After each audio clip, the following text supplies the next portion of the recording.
The Mystery of the Cupboard by Lynne Banks, Chapter 11. Tom. To Omri's secret annoyance, it was decided next morning that they would all go to the Red Lion together for Sunday lunch. "They've got a good carvery, I've heard," said Omri's father. "Cut and come again, boys, you'll like that." "The bottomless plate," put in Tony's father. "Sounds good to me. This country air gives me an appetite." He'd been up early for a walk and to inspect the thatch more closely. "Wonderful craftsmen. The pattering on the perk of the roof and over the eaves, all traditional, I guess. Kind of woven into straw. Love it." "Reeds," said Omri, "not straw." "Oh, yeah, thanks. Must get it right," said Tony's dad seriously, making a note in his notebook. They walked into town along the lanes between the tall Dorset hedges. The four boys dawdled, picking late blackberries. Omri was quiet while the others chatted. This wasn't what he'd planned. He would have to find a way to get this Tom to himself, or Tony's dad would monopolize him. Journalists didn't chat with people, they interviewed them. Omri had lain awake a long time the night before, trying to figure things out in the light of some of the ideas that Patrick had come up with. If what he had said was right, and the key of the cupboard, which had also worked in his seaman's chest, would fit the cash box, then he might have to break his promise to himself and get the key, at least out of the bank. He couldn't just leave the cash box locked forever. Because it had suddenly flashed upon him what was in there. The earrings. Where else would Jessica Charlotte have put them? It was obvious. And this certainty Omri felt about the whereabouts added a bit of ordinary treasure-hunting excitement to the whole business. They were not only valuable in themselves, as they were invested with mystery, with history, a family heirloom, and they would belong to him because he would have found them. Of course, he'd give them to his mother. She had only recently had her ears pierced and now loved dangly hook-on earrings. Omri could hardly wait to see her face when he handed her these beautiful, precious jewels. But it was Sunday. Even if he'd absolutely made up his mind to go against his strongest intention and get his secret package out, the banks weren't open. Good, really. It meant he couldn't do anything on impulse. The Red Lion had a largest garden at the back, with wooden tables and benches under colored umbrellas, with the brand names of drinks emblazoned on them. Lots of families were there already, having lunch with kids running around. There was quite a festive sort of atmosphere, which normally would have been fun. But just now, all Omri wanted was a word alone with this Tom Towler. A long talk, in fact. Omri's father went into the bar to order drinks, and Omri went too. He looked all around for a man the right age to be Tom. There wasn't one. They were all either too young or too old. Anyway, none of them looked right. While his father was occupied, Omri slipped through into the public bar. Here there were several older men who looked like locals. He summoned up the courage and approached one of them. "Excuse me," he said. "I'm looking for Tom Towler." "Don't know him," said the man grumpily. "He used to be a thatcher," persisted Omri. "You should be outdoors, not in here. What's the world coming to? Kids in pubs, I don't know." Omri looked anxiously over his shoulder at the bartender. He was looking at him all right, but not crossly. He beckoned him over. "Looking for Tom?" he said. "He ain't been in today. He ain't been too well these last months." Omri's heart gave a lurch. "He's ill?" "Yeah, sort of." "What's wrong? Who knows?" "Tom's a funny chap. He takes funny turns." "How do you mean?" "Talks to hisself and like that, if you take my meaning." Omri remembered one of the Thatchers tapping his head significantly about Tom. "But he's not dangerously ill or anything?" "I shouldn't think so. If you wanted, you could call on him, perhaps." "Where does he live?" asked Omri dubiously. "Sorry, I should read you that." "Where does he live?" said Omri dubiously.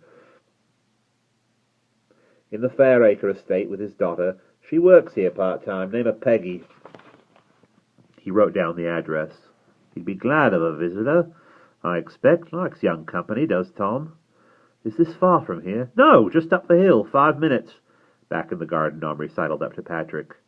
Let's scarper, he muttered. He's not here, but I found out where he is. Not a word to Tony's dad. The address was a council house with a neatly kept front garden. The door was ajar. They rang the bell, and a not young woman with an overall answered. We'd like to see Mr. Towler, please, said Omri. You friends of his, are you? Well, no, but we have some business with him, said Omri. She smiled. Clearly the idea of the two of them being businessmen amused her. My father's out the back working, she said. You should go around the side. The small back garden was entirely devoted to vegetables, set out in neat rows interrupted by teepees of runner beans.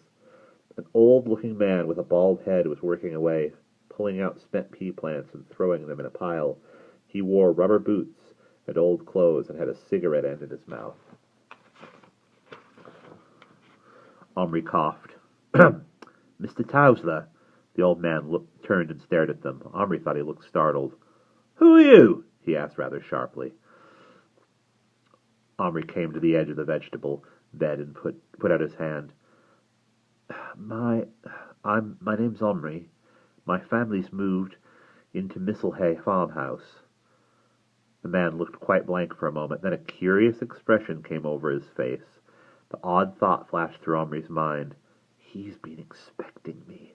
The man made no move to take Omri's hand, so he let it fall. Mistlehay, the man said. You at Mistlehay? Yeah, we've just had it thatched and we found the bottle. That's how we heard about you. You thatched it last time. Ah, he said. He kept staring at Omri. You'm family, ain't you? He said suddenly. You've got the look of she. Omri felt his neck prickle. He understood instantly. This man was saying he looked like Jessica Charlotte. He said quietly after a moment, She was my great-great-aunt. The old man gazed at him. He took no notice of Patrick. After a few moments, he stepped onto the path, took off his gardening gloves, banging them against his leg. What do you want with me? He asked. Could I ask you some questions? He led them to an aged garden table and benches like the ones in the pub. They sat down. Omri pulled the notebook out of a plastic bag he was carrying and opened it to the last page with writing, the 2 lines in blunt pencil and the initials T.T. Tom Towler. You wrote this, didn't you? Omri asked. The man looked at it briefly, then back again into Omri's eyes. You found more in the old bottle, seemingly, he said. He took the book gently out of Omri's hand and turned it over. Tarpaulin kept it pretty well dry then, he said. Did you wrap it up and put it in the thatch? Omri asked, trying to keep the excitement out of his voice. Oh, Do you know what's in the cash box? I might guess, but I don't know. How would I? I thought she might have told you. She gave it me, and the book. Told me what to write, told me what to do, give me instructions. To wrap the box and the notebook in Thatcher's tarpaulin and hide it in the thatch. The old man nodded. They sat in the sunlight in silence behind Tom Towler's head. The fields, yellow after haymaking, spread upward to the edge of a blue early autumn sky. Then Patrick said, Anything else? The old man looked at him slowly. Like what? Did she ask her to do anything or help her with anything else? You ain't family, Tom said almost accusingly. He's my friend, said Omri quickly. It's all right. My instructions was to hide one package and post another, he said. Omri sat up straight on the bench and glanced at Patrick. Post? You had to post a parcel? Ah, a big un. How big? Big enough to hold what it had to, he said shortly. So you know what was in the parcel you posted, said Patrick. Well, I would do, wouldn't I, he said, seeing I packed it. Please, what was in it? And who did you post it to, said Patrick. That'd be telling, said Tom. Yes, said Omri. The old man leaned forward on the table until his face, which hadn't been shaved lately, was only a foot from Omri's. He seemed to be trying to peer into Omri's mind through his eyes. Omri could smell his tobacco-y breath. Tom Towler leaned back and said, I don't mind telling you, not him. He jerked his thumb at Patrick. She'd have wanted you to know, being family. Patrick stood up at once. It's okay, he said. I'll go back to the pub and wait for you. Don't tell the others where. Of course not, said Patrick. He turned and walked around the side of the house. Omri looked back at the old man, who seemed to relax. It ain't for strangers, this story. Please go on, Mr. Towler. He lit another cigarette. It were like this, see? She made a bit of a friend of me early on, like, when she could still get about a bit, before she took to her bed. She said about picking one ass she thought she could trust. Why did she pick you? It was strange, like. She asked who'd like his fortune told. Well, we all did, except one who was only Roman, and said it was blasphemous. He pronounced it blasphemous. And it were, in a way. She knew more'n she should have for a Christian, if you take my meaning. She did some hocus-pocusing with boiling up bits of lead and making queer shapes of 'em in a basin of water. Well, we had to help her. She couldn't hardly lift much by then, and she told us some things about our lives. And she was so right it scared us stiff, if I'm honest, to tell me what she said.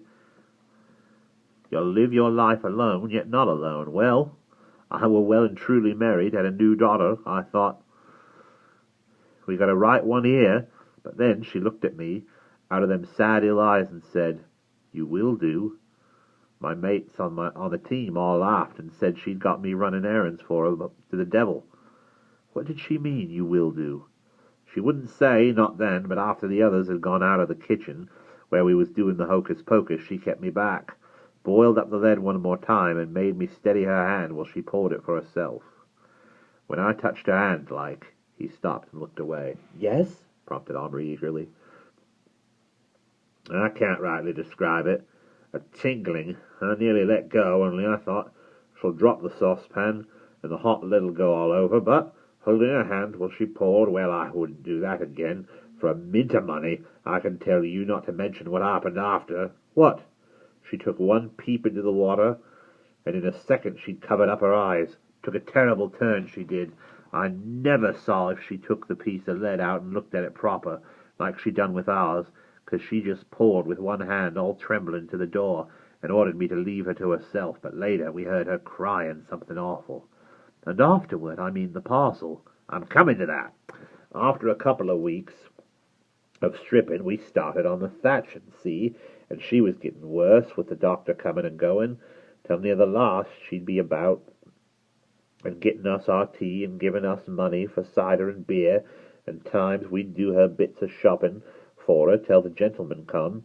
Then he took over. The gentleman? You mean her son? Ah! There was no more tea or nothing after he come. Not on the job, anyway. He just told us to get on with it and keep our voices down, and she never come downstairs no more after that. And did he stay with her till she died? Oh, he were with her at the end, but for the last week he kind of come and goed. He weren't there all the time. That's when she called me to come to her. Called you? Her bed were near the window, and we had the ladders up, and we was looking on her, when we went about to see if she were all right, like. And when it was me going past her window with a load of thatch, she might beckon weakly, like this. Tom crooked his finger. And when I could, I'd go to her room, and she'd give me instructions about the packages. Ah, them. Tell me about the other one, and there we will pause.